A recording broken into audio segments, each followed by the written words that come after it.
ಮಾಡಿಸಿದ ತಕ್ಷಣ ಏನು ಜೋಶಲ್ಲಿ ಹಾಡ್ತಾ ಇದ್ದಾರೆ. 2,000 ರೂಪಾಯಿ ಬಹುಮಾನ ಅಂತಿದ್ದಂಗೆ ಈಗ ಮತ್ತೆ ಅರುಣ್ ಶೇಖರ್ ಮೇಡಮ್ ಅವ್ರು ಹೇಗೆ ಆಡ್ತಾರೆ ಅಂತ ನನಗಂತೂ ಗೊತ್ತಿಲ್ಲ. ಸೊ ಕಾಂಪಿಟೇಷನ್ ಇವಾಗ ಸ್ಟಾರ್ಟ್ ಆಗೋಯ್ತು. ಇವಾಗಲೇ ನಮ್ಮ ಅಲ್ಲ ಪ್ರೈಸ್ ನೀವು ನೀವು ನೀವು ನೀವು ನಾವು ನಿಮಗೆ ಕೊಡೋದು ನೋಡೋದು, ನೀವು ಬೇಡ ಅಂತ ಹೇಳೋಕ್ಕಾಗಲ್ಲ. ಅದು ಯಾರು ಚೆನ್ನಾಗಿ ಆಡ್ತಾರೋ ಅವ್ರಿಗೆ ಹೌದು ನಾವು ಡಿಸೈಡ್, ನೀವು ಬೇಡ ಅಂತ ಹೇಳಂಗಿಲ್ಲ. ಸೊ ಕಲೆ ಯಾರು ಸ್ವತ್ವಲ್ಲ ಹಾಗೆ. ಓಕೆ ಬನ್ನಿ madam. Aruna madam please welcome on the stage. ಯಾವ ಗೀತೆ ಹಾಡ್ತಾ ಇದ್ದೀರಾ?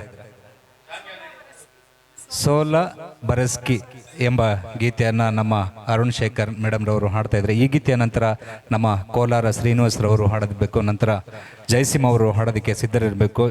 ನಮ್ಮ ಜಯಸಿಂಹ ಅವ್ರಿಗೂ ಅವರು ಕೂಡ ಈ ರೇಸ್ನಲ್ಲಿ ಇದ್ದಾರೆ, ಬಹುಮಾನ ಗೆಲ್ಲೋ ರೇಸ್ನಲ್ಲಿ ಇದ್ದಾರೆ ಅಂತ ನಾನು ಅಂದ್ಕೊಂಡಿದ್ದೀನಿ. ಹಾಗೆ ನಮ್ಮ ಕೋಲಾರ ಶ್ರೀನಿವಾಸ್ ಅವರು, ಚಂದ್ರು ಸರ್ ಎಲ್ಲರೂ ಕೂಡ ರೇಸ್ನಲ್ಲಿದ್ದಾರೆ. ತೇಜು ಬ್ರದರ್ ಅವನು ಕೂಡ ಪ್ರಸಿದ್ಧ, ಅವರು ಎಲ್ರಿಗೂ ಕೂಡ ಬಹುಮಾನದ ರೇಸ್ನಲ್ಲಿ ಇದ್ದಾರೆ ಅಂತ ನಾನು ಈ ಮೂಲಕ ಹೇಳ್ತೀನಿ.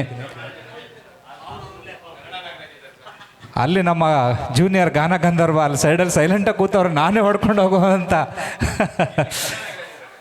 ಕನ್ನಡ ನಾಗರಾಜ್ ಅಲ್ಲಿ ಲಾಸ್ಟಲ್ಲಿ ಸರ್. ಹೌದು ಪ್ಲೇ ಮಾಡಿ ಸರ್. ಹಲೋ